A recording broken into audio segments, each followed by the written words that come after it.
Insurance महज आपकी सुरक्षा के लिए ही नहीं बना है। अगर आप इसमें रिटर्न ढूंढने निकलेंगे तो नुकसान आपको ही उठाना पड़ सकता है। योर मनी में हमारी कोशिश होती है आपको हर वो जानकारी पहुंचाने की जो आपके सीधे फायदे से जुड़ी हो। आज भी हम एक ऐसी ही कोशिश लेकर हाजिर हैं। नमस्कार, मैं हूं कविता थपलियाल और आज मेरे साथ है myinsuranceClub.com के को-फाउंडर मनोज असवानी। आपका स्वागत है मनोज। शुक्रिया। शुरुआत करते हैं सवाल जवाब के सिलसिले के साथ। हमारे पहले दर्शक जबलपुर से जुड़ रहे हैं अनिल सितलानी। नमस्कार अनिल, सवाल पूछिए। हेलो। हाँ अनिल, सवाल पूछिए। मैम एक्चुअली मैं एक फैमिली फ्लोटर लेने के लिए प्लान कर रहा था और मैंने हेलो। हाँ जी। तो मैं ये 3 लाख तक का कवर लेना चाहता हूँ। मेरी एज अभी 37 ईयर्स है जी। तो क्या आप बता सकते हैं कैसा प्रोडक्ट है? और मैं ये भी जानना चाहता हूँ कि मैंने इसके लिए मेडी मैनेज ब्रोकर जो है जी उनके थ्रू लेना चाहता हूँ। तो क्या ये लेना सेफ रहेगा? आपने अपने लिए कोई टर्म प्लान लिया हुआ है? टर्म प्लान है मैम, ये अविवा आईलाइफ का 50 लाख का है और मेरा जो इनकम है वो 3 लाख पर एनम के आसपास। ठीक है, चलिए आपके लिए हम फैमिली फ्लोटर कंसल्ट करते हैं यहाँ पर मनोज से। मनोज, इन्होंने जो डिटेल्स दी हैं अपनी, ये कह रहे हैं कि फिलहाल ये और इनकी वाइफ ही है, बच्चे नहीं हैं, लेकिन फिर भी अपने लिए फैमिली फ्लोटर लेना चाहते हैं। तो क्या प्लानिंग की अगर बात करें तो ये प्लान ठीक है एक फैमिली फ्लोटर लेने का? नहीं, बहुत अच्छी बात है। आपने एक टर्म प्लान ले लिया, अब आप हेल्थ इंश्योरेंस के हिसाब से भी अपने आप को सिक्योर करने की कोशिश कर रहे हैं, तो ठीक है, आप फैमिली फ्लोटर ले सकते हैं गिवन आपने जो अपनी इनकम और डिटेल्स बताई है। रेलिगेयर केयर जो प्लान आपने शॉर्टलिस्ट किया, अच्छा प्लान है। रेलिगेयर जो है एक स्पेशलिस्ट इंश्योरेंस कंपनी है, हेल्थ इंश्योरेंस ही करती है। तो इस प्लान के कई अच्छे फीचर्स हैं, जैसे auto recharge of sum assured. आप समझिए, जब भी आप हेल्थ इंश्योरेंस प्लान लेते हैं मार्केट में, तो आपको जो कवर मिलता है 3 लाख हो गया या 5 लाख हो गया, पूरे साल तक वही अमाउंट से आपको क्लेम करना है।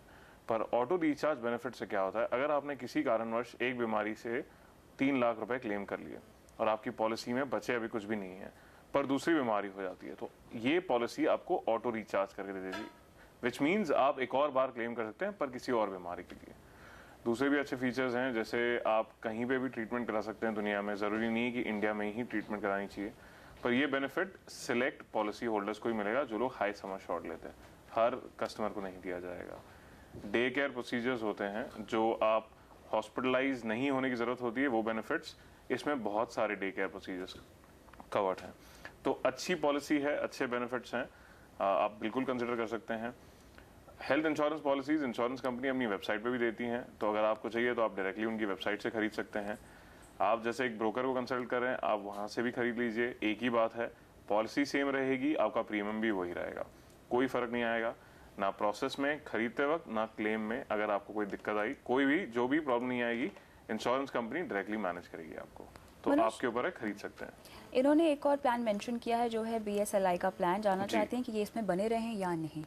तो BSLI का जो प्लान बनाया आपने, इन्वेस्ट किया हुआ है, बहुत ही कम अमाउंट के लिए किया हुआ है और गारंटीड, उसमें पार्शियल गारंटीड रिटर्न्स हैं, तो कोई पैनिक करने की जरूरत नहीं है। अगर आपने कहीं सुन लिया होगा इंश्योरेंस प्लान्स की कहीं बुराई सुन ली होगी, उस वजह से आप डर गए होंगे, ऐसे कोई टेंशन लेने की जरूरत नहीं है। प्लान अच्छा है, बने रहिए, पूरा पॉलिसी टर्म में बने रहिए, जितना प्रीमियम पे करना है कर लीजिए, एंड में आपको एक अच्छा मैच्योरिटी अमाउंट मिल जाएगा। तो कोई टेंशन ना लीजिए, कोई जरूरत नहीं है बीच में एग्जिट करने की। इतना याद रखिए, अगर आप कोई भी लाइफ इंश्योरेंस पॉलिसी को बीच में एग्जिट करते हैं तो नुकसान आपका होगा, इंश्योरेंस कंपनी का नहीं।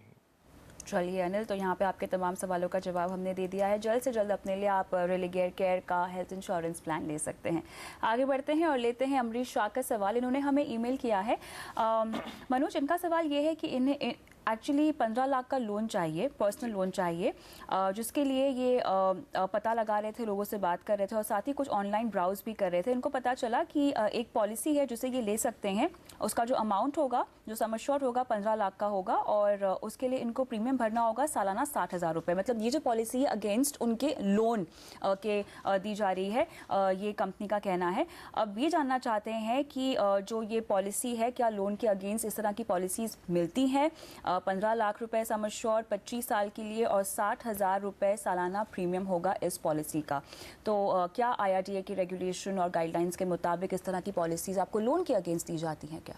जी नहीं, आप जो भी डिटेल्स बता रहे हैं, आपके लिए जो पॉलिसी बताई जा रही है, ऐसी कोई पॉलिसी मार्केट में नहीं है।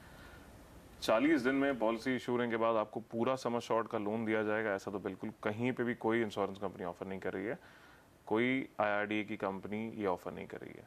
तो आपको जो बताया जा रहा है वो गलत है, और आपको ये ध्यान से देखना है कि ये पहली बात तो जो आपको ये बता रहा है वो कोई इंश्योरेंस पॉलिसी के बारे में बता रहा है या कोई और चीज़ आपको कोई और डॉक्यूमेंटेशन दिखा के बोल रहे हैं कि ये इंश्योरेंस पॉलिसी है। तो बहुत फ्रॉड्स हो रहे हैं मार्केट में। IRDA भी प्रेस रिलीज और आर्टिकल्स मार्केट में और न्यूज़पेपर्स में दे रहे हैं बताने के लिए कि IRDA और इंश्योरेंस कंपनीज के नाम पे लोग फ्रॉड कर रहे हैं। हमारा फर्ज बनता है कि हम सतर्क रहें, ध्यान से देखें हम किस चीज़ पे साइन कर रहे हैं, कौन से पेपर्स को पढ़ रहे हैं, कौन से कमिटमेंट्स देख रहे हैं। तो इस केस में ये कोई इंश्योरेंस पॉलिसी नहीं है। आप ये प्लान के लिए या इस जो प्रपोजल आपको दिया जा रहा है उसके लिए मत फंसिए। अगर आपको कोई लोन चाहिए तो आपको लोन लेना है, उसमें इंश्योरेंस को लिंक मत कीजिए। एब्सोल्युटली। लेकिन इस तरह के धोखे से बचा कैसे जाए? लोगों को क्या क्या बातें ध्यान में रखनी चाहिए? सिर्फ इसी इंश्योरेंस के नाम पे अगर आपको कुछ बेचा जा रहा है, उसी धोखे से बचना जरूरी नहीं है। आपको हर खरीदी करते वक्त कोई भी फाइनेंशियल प्रोडक्ट आप खरीद रहे हैं, चाहे वो लोन हो गया, इंश्योरेंस हो गया, म्यूचुअल फंड हो गया, एक बैंक अकाउंट हो गया, हर फाइनेंशियल प्रोडक्ट को खरीदते वक्त आपको ध्यान देना चाहिए बहुत सारे बेसिक चीज़ों का। पहली बात तो जिस कंपनी के रिप्रेजेंटेटिव आपके पास आ रहे हैं, क्या उनके पास उस कंपनी का आइडेंटिटी कार्ड है कि नहीं है। सबसे बेसिक चेक हमें करना चाहिए कि जिस व्यक्ति से हम बात कर रहे हैं क्या वो उस कंपनी का ऑथराइज रिप्रेजेंटेटिव है कि नहीं है। दूसरी बात, जो भी कमिटमेंट आपको दिए जा रहे हैं, जो भी आपको कम्युनिकेशन उन लोग बता रहे हैं कि प्लान ऐसे काम करता है या ये अकाउंट ऐसे ओपन हुआ जाता है, वो आपको ऑन पेपर देखना चाहिए। और ये पेपर होना चाहिए कंपनी का ही, या ब्रोशर या एक लीफलेट, प्रॉपर कंपनी का लोगो लगा हुआ एक प्रिंट आउट जो होगा, जिसपे ब्रोशर आपको समझ में आ जाएगा ब्रोशर कंपनी का है, ऑफिशियल है। उसमें जो जो डिटेल्स वो आपसे बता रहे हैं, जो जो कमिटमेंट दे रहे हैं, वो उसमें होना चाहिए। बहुत ज़रूरी है ये चेक्स हम अपने लिए करें। तीसरी बात, अगर आपको कहीं पे भी डाउट आता है कि कहीं ये प्लान या आदमी जो हैं वो फ्रॉड हैं, आपको डाउट आ रहा है, कंपनी के हेल्पलाइन नंबर्स अवेलेबल हैं, आप उनके हेल्पलाइन नंबर्स पे कॉल कीजिए। कंपनी के एम्प्लॉई से डायरेक्टली पूछ लीजिए कि ऐसा कोई प्लान है, ऐसे कोई व्यक्ति आपके एजेंट हैं। इससे आपके सारे डाउट्स हट जाएंगे। इतना याद रखिए कि आप अपने पैसे दे रहे हैं, सारे चेक्स आपको करने हैं, नुकसान आपका होगा। अगर कल को आप IRDA को या किसी बैंक को जाके बोलते हो कि उनके नाम पे किसी ने आपको ठग लिया, तो वे कुछ नहीं कर पाएंगे। आपको बोला जाएगा कि आप पुलिस कंप्लेन कीजिए। पुलिस जिस तरीके से एक नॉर्मल क्राइम को या एक नॉर्मल चोरी को इन्वेस्टिगेट करती है, ये उसी की तरीके से करेगी। बिल्कुल। तो यानी बहुत ही क्लियरली आप अमरीश इस तरह के धोखे में ना आए, और अमरीश के तरह बाकी दर्शकों को भी हम यही कहना चाहेंगे, किसी भी पॉलिसी के अगेंस्ट आपको कोई लोन नहीं मिल सकता है। लेकिन इसके अलावा अगर लोन से जुड़ा आपका कोई सवाल है तो आप योर मनी पर वो सवाल भेज सकते हैं mf@moneycontrol.com पे। फिलहाल वक्त है एक ब्रेक का। ब्रेक के बाद आपको बताएंगे ज्यादा रिटर्न के चक्कर में यूलिप और ट्रेडिशनल प्लान लेकर फंस गए हैं, लेकिन जानना चाहते हैं कि इससे निकलने में समझदारी है या बने रहने में। बताएंगे आपको इस ब्रेक के बाद।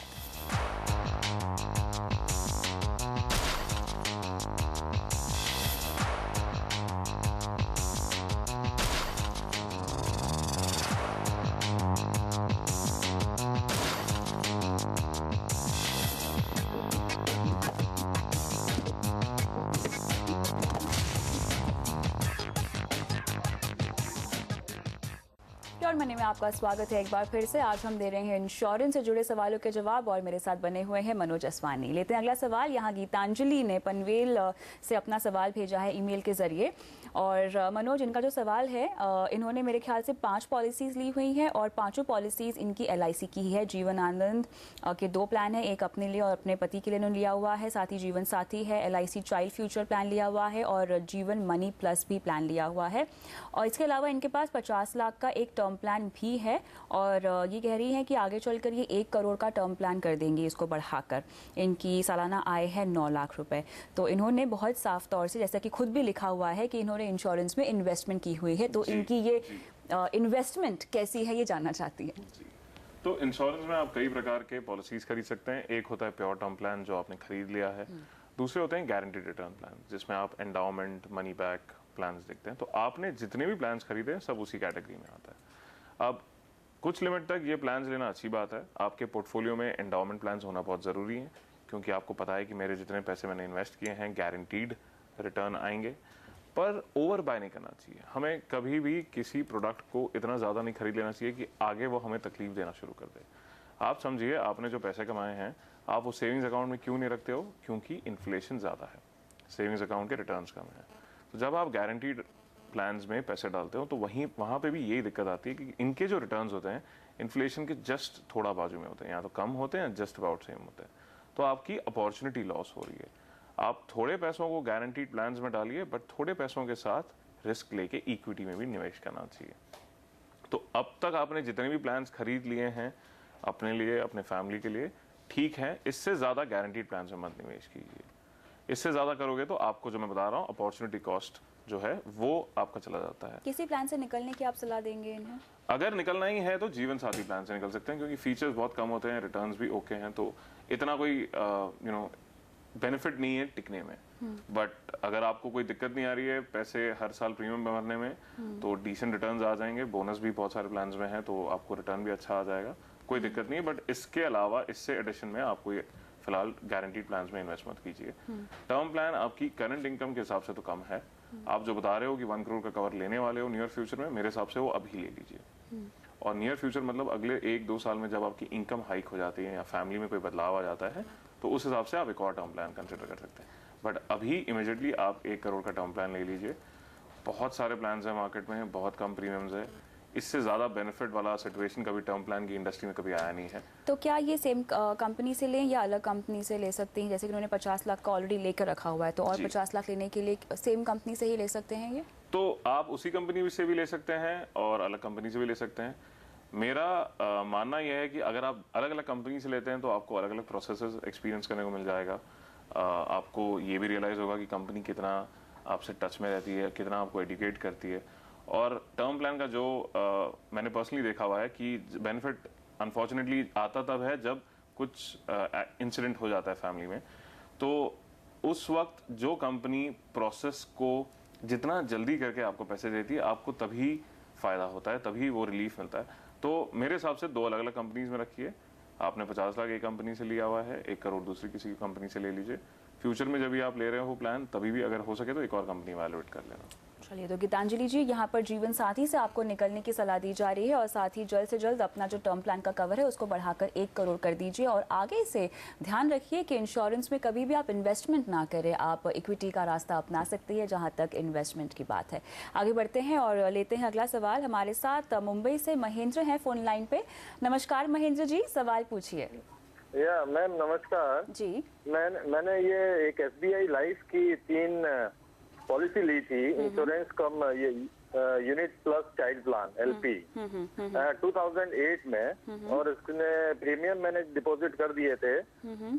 2011 और 12 तक मेरे सारे प्रीमियम डिपॉजिट हो चुके हैं। अभी मैं पॉलिसी की ऑनलाइन जाता हूँ तो इसमें रिटर्न्स मेरे को कुछ खास नहीं मिल रहा है। तो शुड आई क्विट, मैं इससे निकलूं बाहर और इंश्योरेंस की नई स्कीम खरीदूं, या इसके साथ बने रहना है? कि मैंने अराउंड 8.4 लाख रुपीस इसके ऊपर डिपॉजिट किया है विद इन 5 ईयर्स, और अभी तक मेरे पास रिटर्न, अब मैं जाता हूँ, इनका NAV अराउंड 10.4 के आसपास है। ठीक है, बिल्कुल आपको बताते हैं कि आपको बने रहना है या निकल जाना है। मनोज, जैसे कि हम देख भी रहे हैं बाजार तो ऑल टाइम हाई पे है और यूनिट लिंक प्लान लिया हुआ है इन्होंने है, तो बाजार से जुड़ा हुआ रिटर्न ही इनको मिलेगा। तो फिलहाल क्या ये सही समय है यूलिप प्लान में से निकल जाने का? यूलिप में शॉर्ट टर्म में निकलना, जो 5 साल या 4 साल में निकलना, हमेशा हम अगेंस्ट होते हैं उसके, कि हम रेकमेंड नहीं करते हैं। अगर आपने पॉलिसी 10 साल या 15 साल के लिए पूरे टेन्योर के लिए बने रहे हैं, पर जैसे अभी कविता ने बताया कि markets are at all time high. आप देखिए सेंसेक्स स्टॉक एक्सचेंज जो है बहुत ही अच्छे ग्रोथ पे चला गया, ऑल टाइम हाई पे चला गया। तो इस सिनारियो में भी अगर आपको लग रहा है कि आपका पोर्टफोलियो ग्रो नहीं हुआ है, आपको जो रिटर्न्स चाहिए थे वो नहीं मिल रहे हैं, तो आपके पास एक ही ऑप्शन है, निकल जाना। अभी निकलोगे तो जो रिस्क है कि नीचे चला जाएगा, तो उसके बाद अगर एग्जिट करेंगे तो कम रिटर्न्स मिलेंगे, तो वो अभी आपके लिए अच्छा ही है अगर निकलना है तो। पर मेरा सवाल यही है कि अगर आपने इसको कम रिटर्न कंसिडर कर लिया है, तो क्या आपने दूसरे प्रोडक्ट्स के लिए कोई रिसर्च की है, कोई इंक्वायरी की है, जहां आप 6 साल का होराइजन लेके देख रहे हैं कि आपको कितना रिटर्न मिलेगा? फॉर एग्जाम्पल, अगर अभी आपको 6% के हिसाब से रिटर्न मिला है, तो क्या आपने कोई दूसरा प्रोडक्ट देखा है जो उससे ज़्यादा रिटर्न दे रहा है? तो पहले एक वो चेक कर लीजिए और फिर एग्जिट कीजिए। ये गलत हो जाएगा कि आपने पॉलिसी से निकल लिए, पैसे आ गए अकाउंट में और आपने दूसरे प्लान की अभी तक प्लानिंग, मतलब दूसरे पॉलिसी या दूसरे इंस्ट्रूमेंट की प्लानिंग नहीं की है। पैसे बैंक में पड़े रहेंगे, लिक्विड रहेंगे, खर्चे आएंगे, आप कर लेंगे उसको। बिल्कुल। तो वो एक डिसिप्लिन जो है वो टूट जाएगा। तो सोच समझ के दूसरे प्लान की पहले इंक्वायरी करके, कैलकुलेशन करके फिर इसमें से एग्जिट कीजिए। तो यहाँ पे आपके पास एक बैकअप प्लान होना बहुत जरूरी है। और साथ ही हमेशा हम मनोज दर्शकों कहते हैं कि यूलिप अगर आप ले रहे हैं तो लंबी अवधि के लिए ले, तभी ही उसका फायदा आपको मिल पाएगा। तो मेरे ख्याल से यहाँ पे ये अगर थोड़ा सा वेट कर लेंगे तो कोई हर्ज नहीं होना चाहिए इस बात। बिल्कुल। आपने एक तो जो यूलिप लिया है वो चाइल्ड प्लान यूलिप लिया है, विच मीन्स आपने अपने फैमिली के पढ़ाई, एजुकेशन, कुछ भी, वेडिंग हो गया, कोई भी एक पर्टिकुलर गोल के लिए उसको खरीदा था। अगर वैसा था तो अभी उसको जाके बारीकी से देखना कि रिटर्न अच्छा मिल रहा है नहीं मिल रहा है, थोड़ा गलत हो जाएगा। अगर 15 साल की पॉलिसी है, पूरे 15 साल तक वेट कीजिए, 10 साल के बाद में भी आप रीचेक कीजिए, रिटर्न्स अच्छे ही आते हैं। आप देखिए इक्विटी प्रोडक्ट्स का over a period of time returns अच्छा ही आता है। हमें वो पेशेंस हमें होना चाहिए कि हम वो पेशेंस से वेट कर सकें 10 साल, 12 साल, 15 साल के लिए, तब रिटर्न्स अच्छा आएंगे। तो अगर आपको अभी कोई दिक्कत नहीं है प्रीमियम पे करने में, जैसा हमने बताया आपने 8.4 लाख का प्रीमियम पे कर लिया है, थोड़ा टाइम और बने रहिए, आपको रिटर्न्स अच्छे आने ही हैं। यूलिप की बात निकली है मनोज, तो हम जो नई यूलिप आई है, जो नई गाइडलाइंस के मुताबिक जो नई यूलिप्स आई हैं उसके बारे में भी चर्चा कर लेते हैं। कैसे वो और कंज्यूमर फ्रेंडली अब बनाई गई हैं? तो यूलिप से बहुत लोगों को और रादर पूरी इंडस्ट्री को ये कंप्लेन था कि यूलिप में जो चार्जेस हैं वो बहुत तरीके के चार्जेस हैं। एक तो पॉलिसी चार्जेस हैं, फंड मैनेजमेंट चार्जेस हैं, स्विच करने के चार्जेस हैं, तो ये चार्जेस से उनको पहले बहुत कंप्लेन था। दूसरा था कि चार्जेस के जो कैप्स थे वो बहुत ही ज़्यादा थे। तो कोई कोई पॉलिसीज थी जो आपका पूरा प्रीमियम चार्जेस में कंज्यूम कर लेती थी। तो ये चीज़ से कंज्यूमर्स को बहुत नुकसान हुआ है। और जब ये इंफॉर्मेशन बाहर आई थी तो बहुत लोगों ने हड़बड़ी में अपने प्लान सरेंडर कर दिए थे, क्योंकि लॉक इन पीरियड 3 साल का था। तो जो भी आप सरेंडर करोगे आपको फिर नुकसान होगा। सरेंडर चार्जेस बहुत हैवी थे। तो इस पूरे सिनारियो की वजह से यूलिप का जो नाम खराब हुआ था वो IRDA ने रेक्टिफाई किया कुछ साल पहले और यूलिप्स को कस्टमर फ्रेंडली बना दिया। तो पहली बात उन्होंने इंट्रोड्यूस की कि चार्जेस को कैपिंग लगा दिए। तो आपके पहले जो 2-3 सालों में चार्जेस कटेंगे बहुत ही कम कटते हैं, विच मीन्स चार्जेस कम कटेंगे तो आपका ज़्यादा प्रीमियम मार्केट में इन्वेस्ट होता है। अब उस चीज़ से जहां आपकी इन्वेस्टमेंट गलत ना हो जाए उसके लिए भी IRDA ने एक स्टेप ले लिया कि आपको एक पूरा इलस्ट्रेशन बताया जाएगा कि आपके पैसे कहाँ इन्वेस्ट होंगे, कितने इन्वेस्ट होंगे, क्या रिटर्न्स आप एक्सपेक्ट कर सकते हैं, और आपको उस पर साइन करना होगा पॉलिसी लेने के पहले। तो ये सब जो स्टेप्स इंट्रोड्यूस किए IRDA ने उससे बहुत ही फायदा हुआ है कि लोगों को अवेयरनेस बढ़ गई है यूलिप के बारे में। इंश्योरेंस कंपनीज जो चार्जेस कम किए हैं और इन्वेस्टमेंट अच्छी की है तो लोगों को पहले ही नज़दीकी शॉर्ट टर्म में उनको अच्छे रिटर्न्स दिख रहे हैं। तो ये सब से यूलिप्स एक्चुअली जो है अभी बहुत ही कंज्यूमर फ्रेंडली हो गए हैं और कस्टमर्स इवैल्यूएट कर सकते हैं यूलिप खरीदने की। लेकिन यहाँ पे जैसे कि कहा भी जा रहा है कि एजेंट्स का फेवरेट अब नहीं रहा है यूलिप, बिकॉज उनकी कमीशन यहाँ पे कम हो गई है तो वो यूलिप्स नहीं बेचेंगे। ऑनलाइन खरीदते हैं अगर कोई यूलिप, तो क्या क्या बातें ध्यान में रखनी चाहिए फिर? तो यूलिप में आप इतना याद रखिए कि ये एक प्रोटेक्शन का इंश्योरेंस प्लान नहीं है, ये इन्वेस्टमेंट इंश्योरेंस प्लान है। इसमें आपका फायदा सिंपल है, एक आप जो भी प्रीमियम इन्वेस्ट करोगे आपको वो हाई रिटर्न्स के एक्सपेक्टेशन दे सकता है, क्योंकि वो आप प्रीमियम जो इन्वेस्ट करोगे वो इक्विटी मार्केट्स में इन्वेस्ट होगा। दूसरा है टैक्स बेनिफिट्स भी है क्योंकि इंश्योरेंस प्लान है। तो ये दोनों कॉम्बिनेशन के अलावा यूलिप में और कोई बेनिफिट ढूंढने मत चाहिए। ये मत सोचिए कि आपके पास 5 लाख का कवर है या 10 लाख का कवर है। अगर आप प्रोटेक्शन के तौर पर देख रहे हैं तो यूलिप बहुत महंगा है। आपको सिर्फ उसमें रिटर्न्स देखने हैं। शॉर्ट ड्यूरेशन के आजकल यूलिप्स आए हैं 6 साल, 10 साल, 15 साल के। आपको वो देखना है कि आपका गोल कितने साल का है। पूरा पॉलिसी टर्म ले लीजिए, जितना भी मिल रहा है उसमें इन्वेस्ट कीजिए।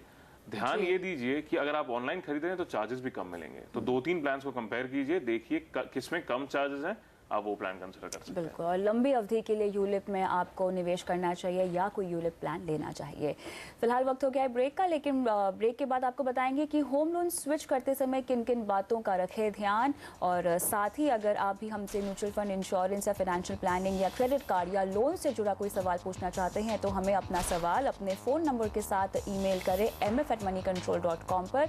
आप चाहें तो अपना सवाल फेसबुक पर भी पोस्ट कर सकते हैं। आपको विजिट करना है facebook.com/AwazYourMoney।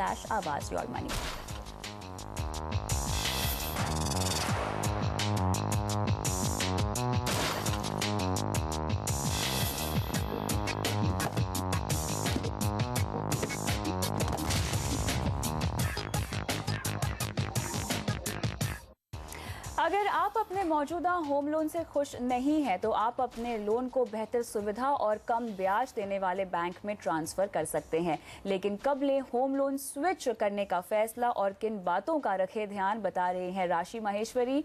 राशि, ओवर टू यू। सबसे पहले बताते हैं कि आपको होम लोन क्यों शिफ्ट करना चाहिए। ज़्यादातर बोरोज जो होते हैं वो सबसे पहले ये देखते हैं कि बैंक या फिर कोई हाउसिंग फाइनेंस कंपनी नए कस्टमर को कितने ब्याज पर लोन दे रही है और पुराने कस्टमर को कितना। लेकिन अगर आपका बैंक, आपका जो करंट बैंक है, वो नए कस्टमर को कंपैरेटिवली काफ़ी कम दरों पर अगर होम लोन दे रहे हैं तो आप होम लोन शिफ्ट करने पर ज़रूर फैसला ले सकते हैं। ये एक बहुत ही बेसिक पॉइंट है जब हम जनरली होम लोन जो शिफ्ट करने का, यहाँ पे ट्रांसफ़र करने का, इस चीज़ पे एक जो रेट्स को कंपेयर करने पर फैसला लेते हैं। इसके अलावा अगर आप EMI नहीं चुका पा रहे हैं और आपका मौजूदा बैंक इंस्टॉलमेंट घटाने के लिए लोन का टेन्योर नहीं बढ़ा रहा है, आपके साथ इस बात पे नहीं नेगोशिएट कर रहा है, तो यहाँ पर आप होम लोन शिफ्ट करने के बारे में यानी नए बैंक के बारे में सोच सकते हैं। आपको ज़्यादा यहाँ पर फ़ायदा तब मिलेगा जब आप होम लोन लेने के बस कुछ समय बाद ही, यानी जल्द से जल्द आप नए बैंक में शिफ्ट करेंगे, क्योंकि यहाँ पर आप मौजूदा बैंक से आप यहाँ पे प्री पेमेंट पेनल्टी चार्जेस नहीं इसको देने से बच जाएंगे। वहीं जो नया बैंक जो है वो यहाँ पर प्रोसेसिंग फीस को वेव ऑफ कर सकता है, यानी जितना जल्दी आपने होम लोन लिया है 2 से 3 साल से पहले के अंदर अगर आप अपने नए बैंक पर यहाँ पे शिफ्ट करेंगे तो आपके लिए उतना ही फायदेमंद होगा। इसके अलावा अगर नए और पुराने बैंक के बीच अगर ब्याज दरों में बड़ा अंतर है तो आप अपने करंट बैंक के साथ यहाँ पे नेगोशिएट भी कर सकते हैं, क्योंकि कई बार ये होता है कि बैंक ग्राहक नहीं खोने के डर से लोन रेट को घटा देते हैं। वहीं बैंक लोन कम रेट पर बदलने के लिए एक कन्वर्जन ऑप्शन का भी ऑप्शन यहाँ पर आपको देते हैं, जिसके लिए हालांकि आपसे 0.5% से 1.5% तक का चार्ज यहाँ पे वसूला जाता है। अगर आपने नए बैंक में होम लोन शिफ्ट करने का फैसला ले लिया है तो नया ग्राहक यहाँ पर पुराने बैंक के साथ आपका रीपेमेंट रिकॉर्ड देखता है। एक बहुत इंपॉर्टेंट चीज़ है जब आपको नया बैंक होम लोन आपका ट्रांसफ़र करता है, यानी अगर आपने कई बार EMI चुकाने में देरी की है या समय पर आपने EMI नहीं भरी है या आपने कुछ यहाँ पे ओवरलैप कर दिया है, तो यहाँ पर नया बैंक आपको होम लोन की जो आपने अर्जी दी है उसको यहाँ पे ठुकरा सकता है। तो ये एक बहुत क्रूशियल फैक्टर है। यहाँ पे आपका रीपेमेंट जो रिकॉर्ड है वो यहाँ पर नया बैंक बहुत ध्यान से देखता है। नए बैंक में लोन शिफ्ट करने से पहले मौजूदा बैंक से नो ऑब्जेक्शन जो सर्टिफिकेट होता है यानी NOC ज़रूर लें। वहीं वो डॉक्यूमेंट ज़रूर लें जिसमें आपके आउटस्टैंडिंग प्रिंसिपल का जिक्र हो और आपके यहाँ पे पेपर से जुड़ी सारी फॉर्मेलिटीज़ पूरी हो जाती हैं। उसके बाद पुराना बैंक जो है वो नए लेंडर को ओनरशिप से जुड़े जितने भी कागजात होते हैं, इंपॉर्टेंट पेपर्स होते हैं, वो सबमिट कर देता है। हालांकि होम लोन शिफ्ट करने पर यहाँ पर आपको लीगल चार्जेस, वैल्यूएशन फीस और स्टैम्प ड्यूटी ज़रूर भरनी पड़ेगी। सो कविता, ये थे यहाँ पर कुछ ऐसे टिप्स जब आप होम लोन को शिफ्ट कर रहे हो तो यहाँ पर इन चीज़ों पर ज़रूर गौर करें। बिल्कुल, शुक्रिया तमाम डिटेल्स के लिए राशि। और अगर आपका लोन से जुड़ा कोई सवाल है तो वो भी आप योर मनी पर हमें भेज सकते हैं। mf@moneycontrol.com पर सवाल भेजते वक्त अपना कॉन्टैक्ट नंबर ज़रूर डालें। इसी के साथ बहुत बहुत शुक्रिया मनोज आज शो पर आने के लिए। और योर मनी में आज के लिए इतना ही, लेकिन आप बने रहिए CNBC आवाज़ के साथ। नमस्कार।